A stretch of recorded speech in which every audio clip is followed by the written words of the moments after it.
오늘 재림의 방법에 대해서 말씀을 나누도록 하겠습니다. 예수님께서 어떻게 오시는가?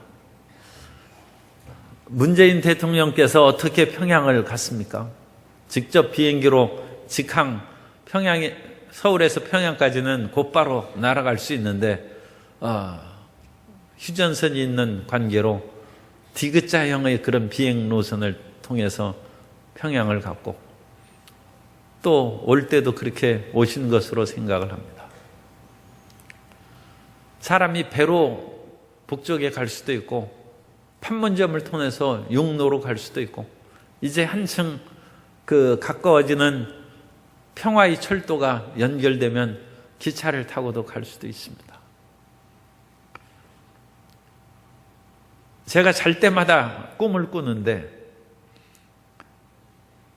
영계를 갔다 오는 그런 꿈을 꿉니다. 그런데 어떻게 가는지는 몰라요. 어쨌든 잠들으면 오는 꿈을 꿔요. 오는 꿈. 전에는 버스 타고 왔습니다. 그런데 요즘엔 기차를 타고도 오고 그래요. 그래서 영적인 세계를 우리가 갔다 올 때 어떻게 이 세상에 다시 돌아오나 참 신기하죠. 그런데 기차를 타면 잠에서 깨요. 옛날 우리 전통적인 그런 이야기 속에서는 영적인 세계에서 민간 이야기죠. 지상으로 떨어질 때 하늘에서 떨어진다고 그래서 갑자기 떨어져가지고 소리를 지르면 아기가 태어나기도 하고 그와 같이 잠에서 깨어나기도 하고 그런 일이 있습니다. 우리는 이 세상에서 눈에 보이는 3차원의 세계에 살고 있습니다만 보이지 않는 영적 세계에 연결되어 있습니다. 사람들은 눈에 보이는 우주만 말할 수 없이 크고 그러니까 끊임없이 수십억 광년을 가도 끝이요. 이 빛이 얼마나 빠릅니까? 그런데 그 빠른 빛으로 그 수십억 광년을 가도 우주의 끝을 측량할 수 없다고 하니까 아니 그 우주를 벗어나서 천국을 가려면 얼마나 이 수십억 년 그러면 한번 잠들면 깨어나지를 않죠. 그러나 천국은 굉장히 가까이 있습니다. 그래서 이 보이는 이 물질의 세계와 다르게 보이지 않는 세계가 연결되어 있는 것입니다. 그런데 이제 이 보이지 않는 영적인 세계에서 보이는 세계로 들어올 때 기차를 탄다거나 버스를 타가지고 뭔가 이동을 하는 순간 돌아오는 것이죠. 그런데 성경에서는 예수님께서 이 땅에서 부활하시고 승천하셔서 하늘로 올라가시는데 하늘로 올라가면 대기권을 벗어나죠. 그러면 우주로 들어가셔서 어떻게 천국이 우주 끝에 있습니까?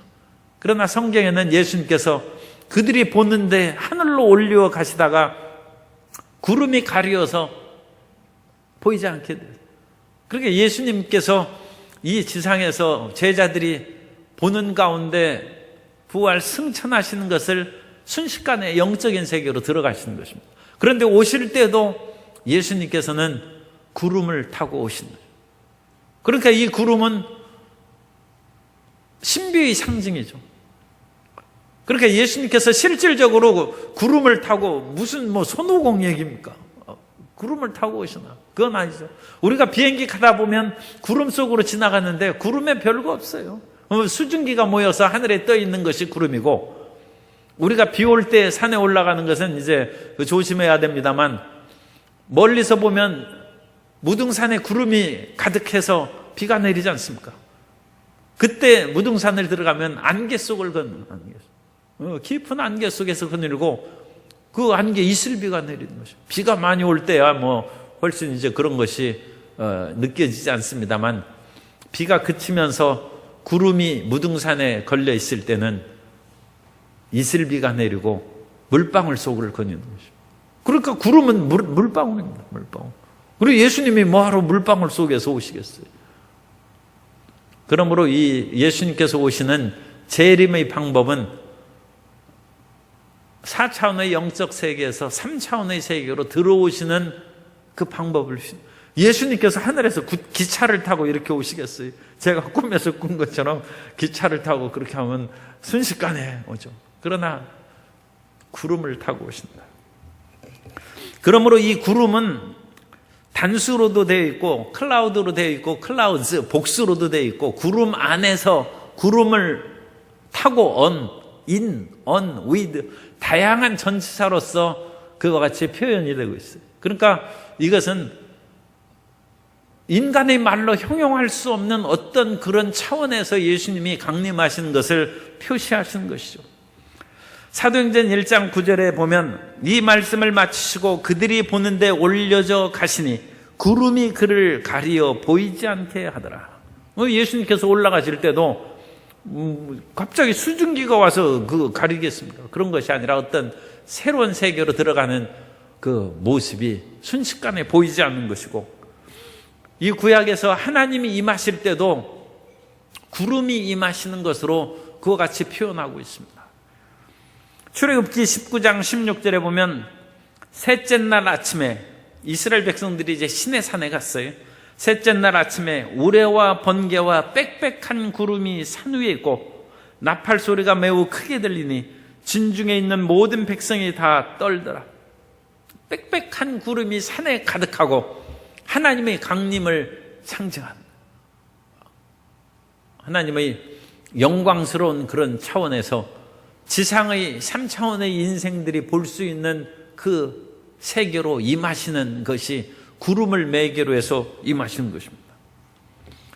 모세를 만나실 때도 하나님께서 구름 가운데 만나시네요. 출애굽기 34장 5절에 보면 야훼께서 구름 가운데 강림하사 그와 함께 거기 서서 야훼의 이름을 선포하실세. 갑자기 구름이 임하시면서 하나님이 모세에게 말씀하시고, 에스겔에서 1장 환상을 보면 북쪽에서 그야말로 폭풍과 큰 구름이 몰려오면서 그룹을 타고 오시는 영광의 하나님을 묘사하고 있습니다. 그래서 그룹 천사죠. 그룹 천사. 영어의 그룹이 아니라 케루빔입니다. 케루빔의 천사들 가운데 오시는 하나님. 그 모습은 재림하시는 예수님의 모습하고 흡사한 것입니다.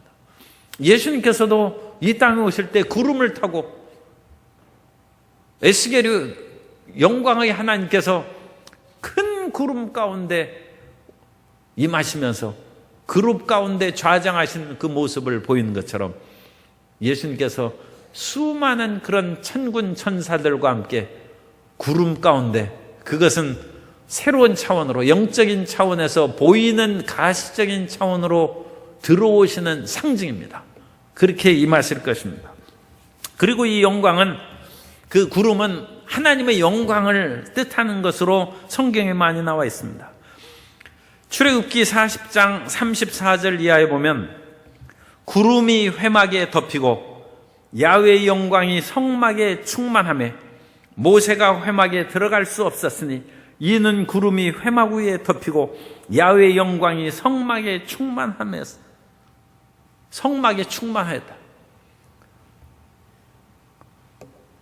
시내산도 그 지역은 광야 지역이고 불모 지역입니다. 비가 거의 없는 사막의 지역입니다.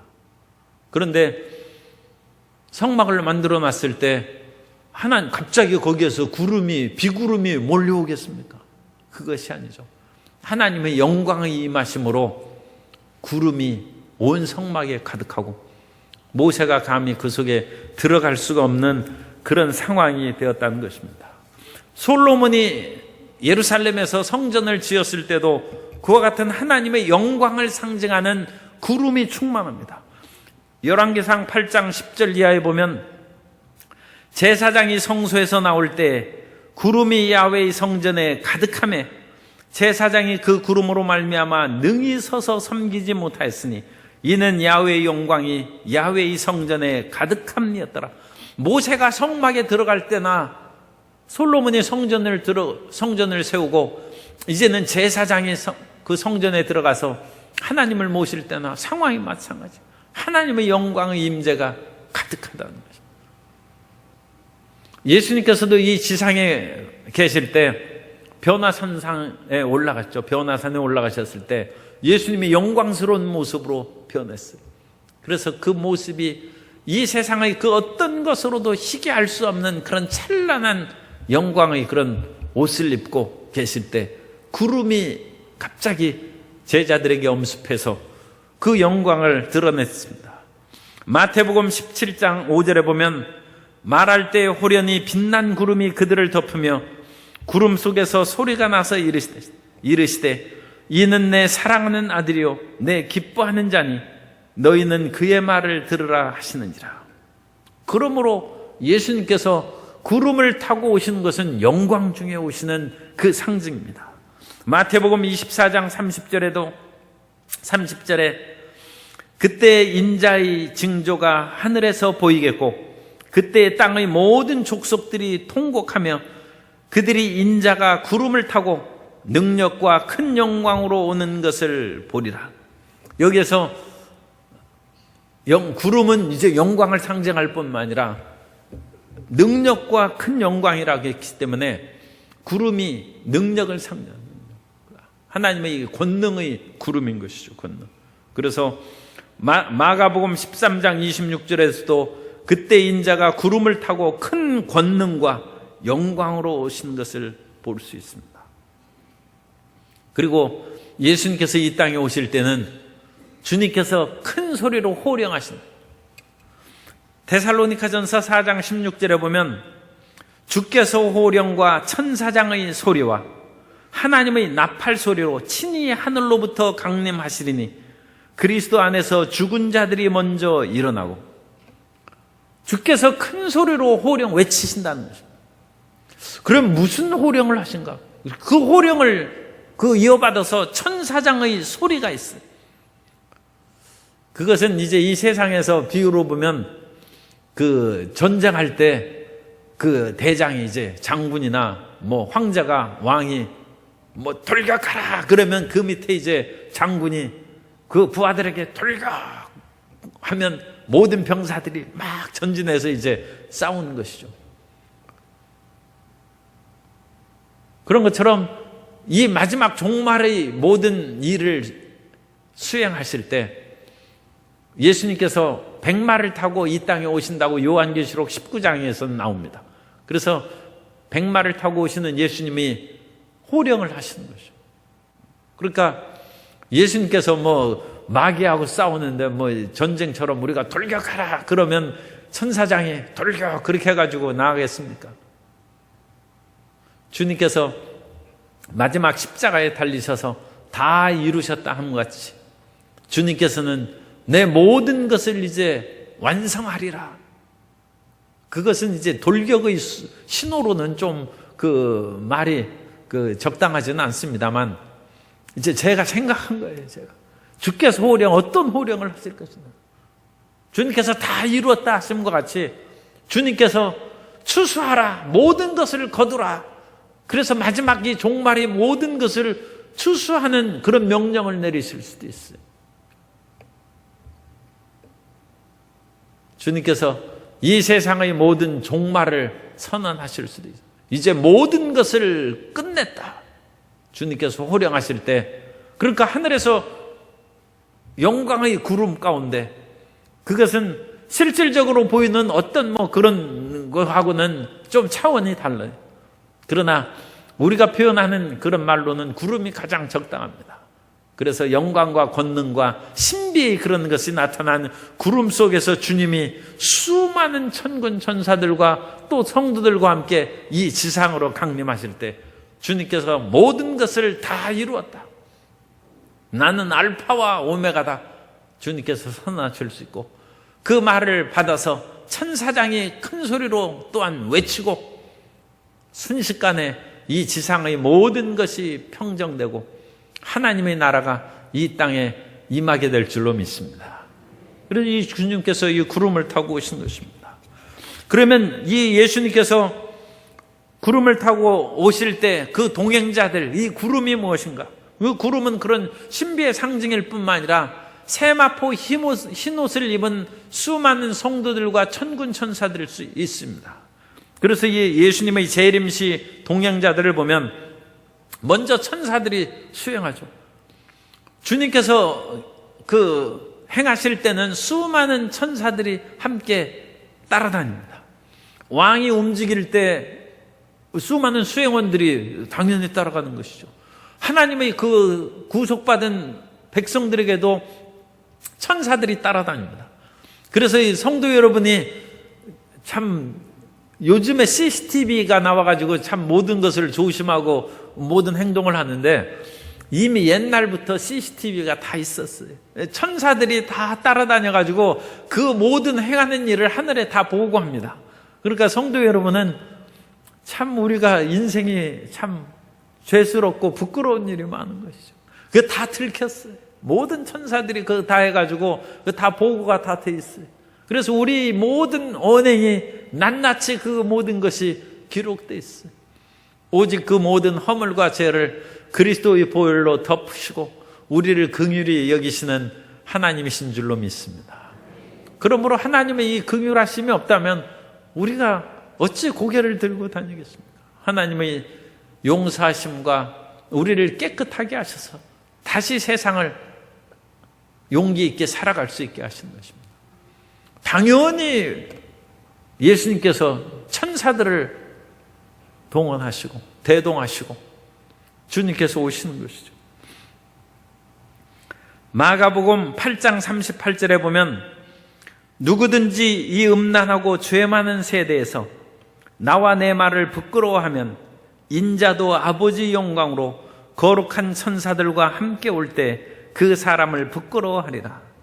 인자도 거룩한 천사들과 함께 오신다고 그랬어요. 그러니까 이 거룩한 천사들이 예수님의 재림의 수행원들입니다. 또한 예수님의 수행원 가운데 이제 그 마지막 재림과 사탄을 결박하고 모든 귀신을 다 몰아내는 그 일을 행하기 때문에 천사장이 함께 오는 것이죠. 다니엘이 열심히 기도했는데 기도가 응답이 안 돼. 기도 응답을 가지고 있는 천사가 공중 권세 잡은 그 마귀 귀신들이 세력하고 대치해가지고 못 내려오는 거예요. 그러나 계속 기도하자 천사장 미가엘이 나타나서 그 진을 파하고 기도 응답을 가지고 내려왔습니다. 예수님께서 오실 때도 그 천사장들이 오는 것입니다. 이 천사장들이 얼마나 많은지는 성경에 자세히 얘기하지 않습니다만 어쨌든 가브리엘도 천사장, 그건 비서의 천사장이죠.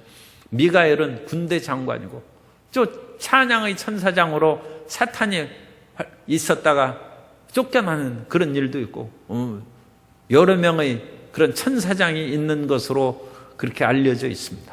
그래서 그 천사장이 예수님을 수행하고 있는 것입니다.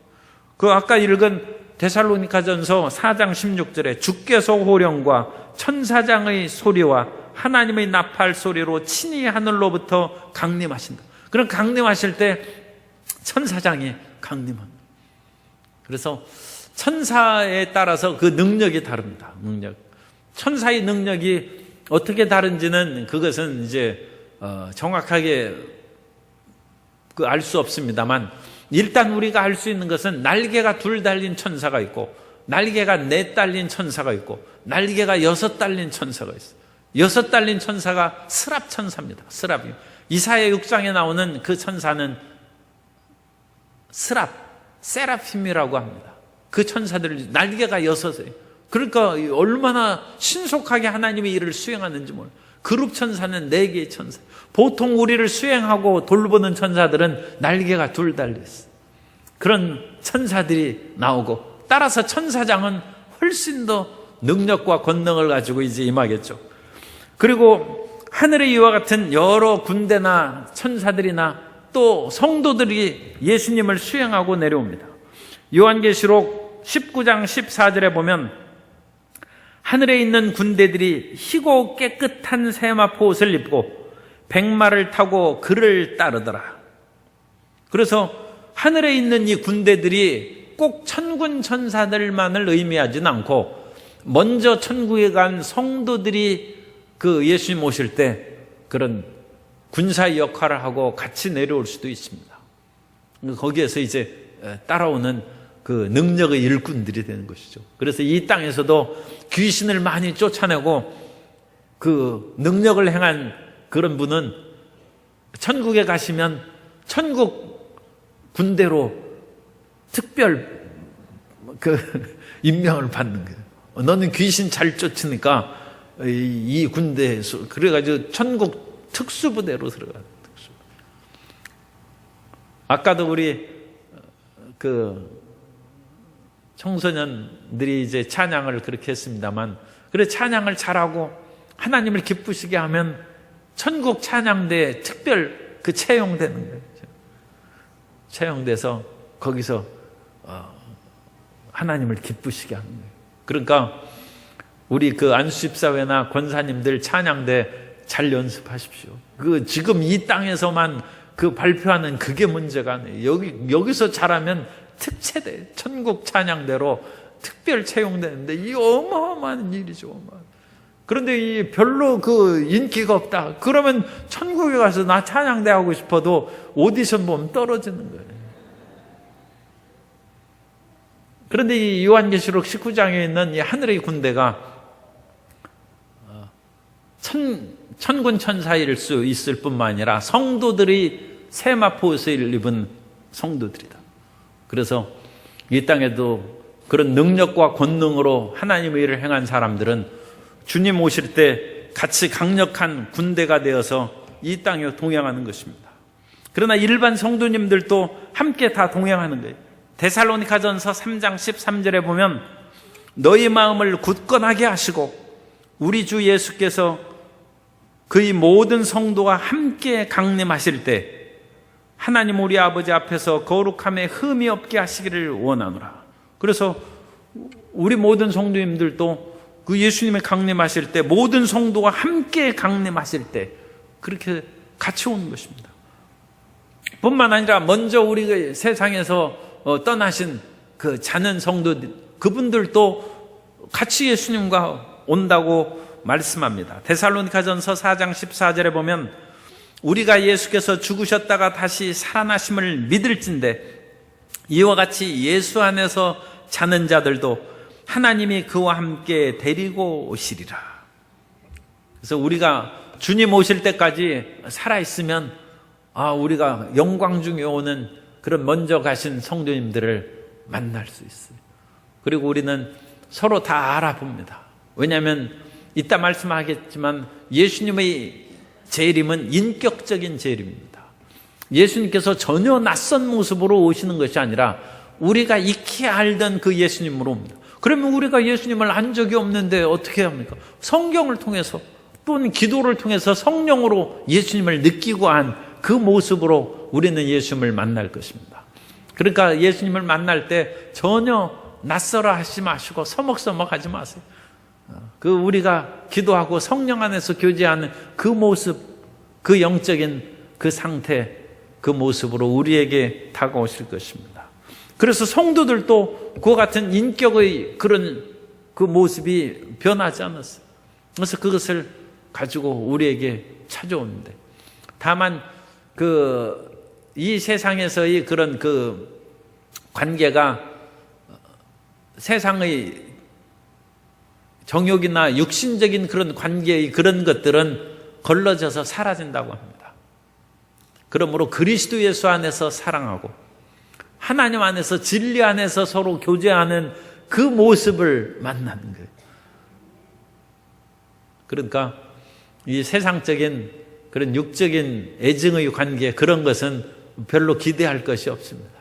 그래서 먼저 천국 간 그런 그 아내를 이제 옛날 김상호 목사님이 깜빡 죽어가지고 돌아가셔가지고 만났는데, 천국에서 그 부인을 만났더니 그 부인이 형제여 하면서 점잖게 얘기하는데 마음이 너무 섭섭했다고 그러가지고 간증했어요. 그래가지고 그 여보 하면서 안기고 그래야 되는데 그런 육적인 그런 그 감정이 사라졌다. 그러니까 우리 사람이 부부의 정이라는 그런 것들도 이 진리 안에서 사랑해요. 사람이 젊었을 때는 육체의 정욕으로 부부가 사랑하는 것이죠. 그러나 나이가 들으면 진리 안에서 사랑해야 돼요. 기도하면서 사랑해야 되고 찬송으로 사랑하고, 그래서 진리 안에 사랑하는 것입니다. 그런데 육체적인 사랑이 나이가 지나며 사라지면서 진리의 사랑으로 변하지 않으면 부부가 멀어지는 것이죠. 많은 사람들이 그런 그 잘못을 행하고 있고, 믿지 않는 사람들은 뭐 더 말할 것도 없거니와 믿는 사람들도 그와 같은 그 변화를 가져야 되는데 그 변화를 잘 행하지를 못합니다. 육체는 이팔 청춘이 영원히 가는 것도 아니고 꽃은 시들고 풀은 시들고 꽃은 떨어지는 거죠. 인간의 육체를 말하는 것입니다. 육체는 풀과 같고 그 모든 영화가 풀의 꽃과 같다는 것입니다. 그러니까 풀은 시들고 꽃은 떨어지는데 인간의 사랑도 시들고 떨어지는 것이죠. 그것이 떨어지기 전에 진리의 사랑으로 그것을 바꿔야 되는 것이죠. 그러면 우리가 진리 안에서 사랑한 사람들은 구름을 타고 같이 예수님과 올 때 기쁨이 충만한 것이고, 그 마음 가운데 섭섭함이나 그런 미움이나 그런 것은 다 사라지게 될 줄로 믿습니다. 그래서 예수님께서 이와 같이 임하실 때 나팔 소리가 또한 들려요. 그래서 이 나팔 소리는 주님의 임재를 상징하는 것입니다. 하나님이 임하실 때 아무 소리가 안 들리는 것이 아니라 엄청나게 큰 나팔 소리가 들립니다. 구름이 부딪힐 때도 번개가 번쩍하고 천둥 소리를 내는데 하나님이 이 지상에 들어올 때 엄청난 그런 그 충격이 나타나죠. 그것이 나팔 소리예요. 그러니까 이 대기권에 그 외부의 물체가 진입할 때 아마 틀림없이 소리가 날 거예요. 그 소리가 우리가 못 들어서 그렇지, 그 유성이 지구의 대기권 할 때는 그 부딪히는 폭발음이 들리고 그것이 불타버리는 것이죠. 그래서 별똥이 떨어지는 거예요. 그러므로 예수님께서 영적인 세계에서 이 지상의 세계로 탁 이 두 개가 이제 부딪히는 것이죠. 부딪힐 때 나팔 소리가 울린다. 출애굽기 19장 16절에 보면 셋째 날 아침에 우레와 번개와 빽빽한 구름이 산 위에 있고 나팔 소리가 매우 크게 들리니, 하나님이 지금 오시는 거예요. 나팔 소리가 매우 크게 들리니. 그 다음에 19절에도 계속하고 있습니다. 나팔 소리가 점점 커질 때 모세가 말한 즉 하나님이 음성으로 대답하시더라. 그래서 이 나팔 소리 같은 그 나팔 소리가 그 가장 높은 음을 내지 않습니까? 그러니까 그 크고 높은 그런 소리가 나타나서 예수님이 강림하실 때 그 소리를 듣게 될 것입니다. 그리고 우리 찬송가도 있죠. 나팔 소리 듣지 못하고 그냥 깊은 잠에 빠지면, 우리는 자다가 나팔 소리 들으면 그거 호련히 깨는 거예요. 그래서 주님의 그런 강림을 우리가 맞이하게 될 것입니다. 그래서 이 하나님이 오실 때 그와 같은 큰 소리가 나고, 이 소리는 주님의 강림이 그 요한계시록에 있어서 대조를 하면 요한계시록 11장 15절에 일곱째 천사가 나팔을 불 때, 그래서 하늘에서 이 나팔 소리가 계속 불고 마지막 일곱 번째 나팔 소리가 들어가면서 일곱 대접 심판이 들어가서 이제 종말로 들어가지 않습니까? 그래서 일곱째 천사가 나팔을 불매 하늘에 큰 음성들이 나서 이르되 세상 나라가 우리 주와 그의 그리스도의 나라가 되어 그가 세세토록 왕노릇 하시리로다. 이 종말의 나팔 소리가, 그래서 우리가 이것도 뭐 세상 소리로는 생각할 수 없고 우리 영적인 그런 소리죠. 영적인 그런 음성이 들릴 것이다. 그러나 그 영적인 음성이 크게 들릴 때 우리의 귀에도, 우리의 3차원적인 그 육신의 귀에도 안 들리라는 법은 없어요. 그 하나님의 그런 임하시는 소리가 백성들에게 큰 소리로 들렸어요. 출애굽한 백성들에게. 그래가지고 그 백성들이 두려워서 우리는 하나님을 우리가 직접 만나지 못하겠다. 우리가 죽을까 두려우니까 모세 당신이 혼자 가서 만나고 우리에게 주님께서 하신 말씀을 전해달라고 그렇게 얘기합니다. 그러니까 하나님께서는 모든 차원을 통제하시고 다스리시기 때문에 보이지 않는 또는 들리지 않는 영적인 그런 차원의 것들을 이 지상에도 할 수 있죠. 3차원의 사람에는 우리가 2차원이나 1차원의 세계를 지배하는 것처럼 영적 차원의 그런 높은 속에 계신 하나님께서 3차원의 세계의 모든 것을 통제하고 들리게 하고 보게 하고 우리에게 임하는 증거를 확실히 나타낼 수 있는 것입니다. 이처럼 주님께서 영광의 그런 구름과 성도들의 이런 동행, 또 천군 천사들의 동행, 그리고 그들이 동행할 때 천사장의 소리도 있고 나팔 소리도 있는 그러한 따르는 것이 있어서 재림의 분명한 사실을 우리에게 알게 하심으로 우리는 깨어있기만 하면 주님의 재림을 모르거나 듣지 못하거나 그런 일이 없이 주님을 맞이하게 될 줄로 믿습니다.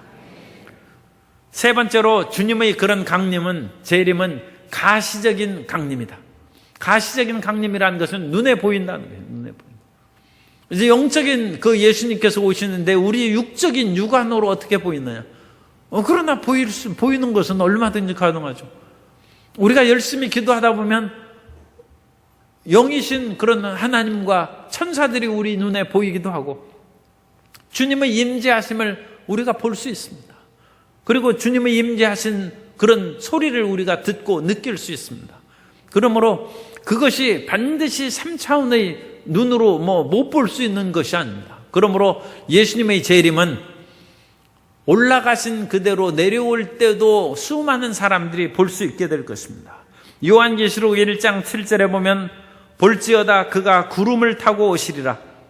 각 사람의 눈이 그를 보겠고 그를 찌른 자들도 볼 것이요 땅에 있는 모든 족속이 그로 말미암아 애곡하리니 그리하리라. 아멘. 예수님께서 일부 몇몇 제자들에게 부활하신 후에 보이셨어요. 그 다음에 12제자에게 보이셨어요. 그리고 500여 제자들에게 한꺼번에 주님께서 보이셨어요. 그때는 예수님께서 육체의 몸이 아니라 부활의 영체입니다. 부활의 신비한 몸이에요. 그런데 그 부활의 신비한 몸이 몇몇 사람으로 있을 때는 그 사람들에게 영적인 능력이 있어서 예수님을 보았다, 그렇게 얘기할 수 있지만 500여 제자들에게 일시에 보였다고 했기 때문에 이것은 수많은 사람들이 다 볼 수 있도록 예수님께서 재림하실 때도 충분히 나타나실 수 있다는 것입니다. 그러므로 믿는 사람들만 보는 것이 아니라 모든 사람들이 보고 그를 찌른 자들로 볼 것이다. 그건 불신자들을 얘기해요. 예수님을 믿지 않고 예수님을 핍박하고 말로써 전도할 때 사람을 찌르는 것이죠. 그것이 전도자를 찌르는 것이 예수님을 찌르는 것이고, 십자가에서 못 박아서 죽인 그 로마 군병들 뿐만 아니라 불신과 그런 하나님에 대한 거역으로 말미암아 예수님을 찌르는 그 모든 그런 사람들도 예수님을 보게 될 것입니다. 그래서 예수님의 이 강림은 가시적인 강림이다. 눈에 보이지 않는 강림을 주장하는 그런 몇몇 종파들이 있습니다. 여호와 증인에서는 1914년에 예수님께서 이미 강림하셨고 그것은 눈에 보이지 않고 비밀리에 뉴욕의 브루클린에 강림하셨다고 했어요. 그래서 1914년에 브루클린에 예수님이 오셨다고 얘기하다가 자기들이 하는 것이 별로 14년 지나고 별로 설득력이 없자 연도를 계속 바꿔가지고 그렇게 얘기합니다만, 어쨌든 여호와 증인이 발간하는 그 워치타워라는 책자가 있는데, 파수대라는 그런 책자가 있는데 거기에서는 예수님의 강림을 그렇게 이미 얘기하고 있고, 또 어웨이크라는 깨어라라는 그런 것이 있어요. 그건 여호와 증인에서 나오는 책자들입니다. 워치타워라든지, 그러니까 파수대, 어웨이크, 깨어라는 그런 것들은 여호와 증인에서 나오는 그런 그 선전물들입니다. 그런 선전물들은 예수님의 재림은 영적이요 불가견적이다. 영적이요 눈에 보이지 않게 오신다. 그렇게 이제 얘기합니다. 그러나 여호와 증인은 그것은 이단이고 예수 그리스도의 신성과 하나님 되심을 부정합니다. 그렇기 때문에 예수님을 믿지 않는 그것은 하나님 믿는 것이 아닙니다. 자기들은 여호와 하나님을 믿는다고 하지만 예수 아들이 없이는 아버지도 안 계십니다. 그러므로 예수님을 믿지 않는 그들은 하나님도 없는 것이고, 따라서 여호와 증인들이 요즘에 한국 사회에서도 군대 문제라든지 수혈 문제 그런 것들로 하는 것인데 여러 가지 문제를 일으키는데, 그런 것은 비성경적입니다. 비성경적이므로 성경의 진리 가운데 바르게 있어야 되고, 또한 그 뉴 에이지 운동이 있는데, 뉴 에이지에서도 예수님의 그 재림이 이루어졌다고 얘기합니다. 예수님께서 보이지 않게 이미 예수님께서 강림하셔서 지금 활동하고 계시다고 그렇게까지 얘기합니다. 그러나 성경은 그런 가짜 그리스도의 강림에 대해서 속지 말라고 말씀합니다. 마태복음 24장 23절 이하에 보면, 그때 사람이 너희에게 말하되 보라 그리스도가 여기 있다 혹은 저기 있다 하여도 믿지 말라. 거짓 그리스도들과 거짓 선지자들이 일어나 큰 표적과 기사를 보여 할 수만 있으면 택하신 자들도 미혹하리라. 보라 내가 너희에게 미리 말하였노라. 그러면 사람들이 너희에게 말하되 보라 그리스도가 광야에 있다 하여도 나가지 말고 보라 골방에 있다 하여도 믿지 말라. 번개가 동편에서 나서 서편으로 번쩍임같이 인자의 맘도 그러하리라.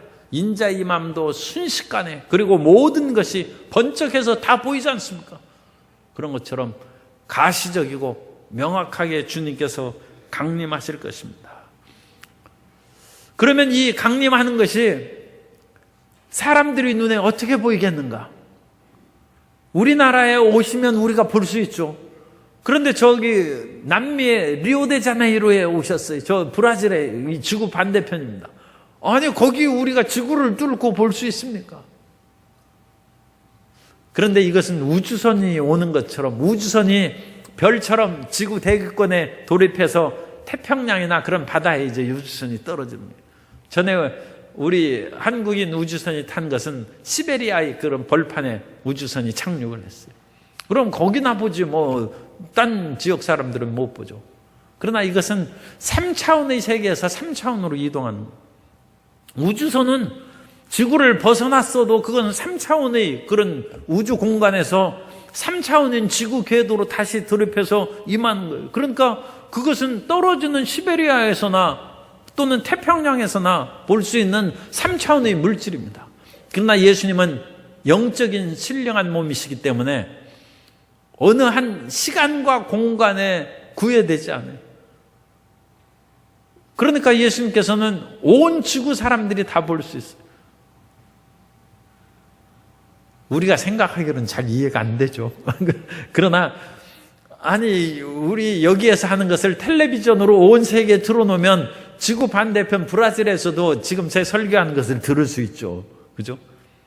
그런 모습을 볼 수 있죠. 그런 것처럼 오늘날 문명의 이기로 TV라든지 그런 거 하면 온 세계가 그것에 의해서 똑같이 볼 수 있어요. 아니 그것은 3차원의 세계에서 3차원의 물질적인 전파나 그것으로도 온 세계가 똑같이 그런 모습을 볼 수 있다면, 차원이 높고 4차원과 그 이상의 어마어마한 하나님의 영적인 세계에서 강림하실 때 모든 사람이 볼 수 있다는 것은 그건 충분히 가능해요.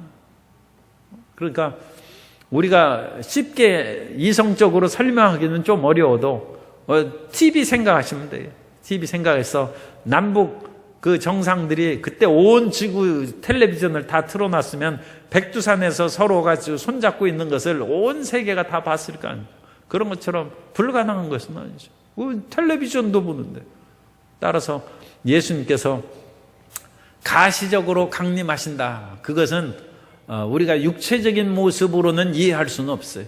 그러나 시간과 공간을 초월하신 하나님의 능력으로 강림하실 때 모든 사람이 알게끔, 분명히 볼 수 있게끔 이 지상에 임하실 것이다.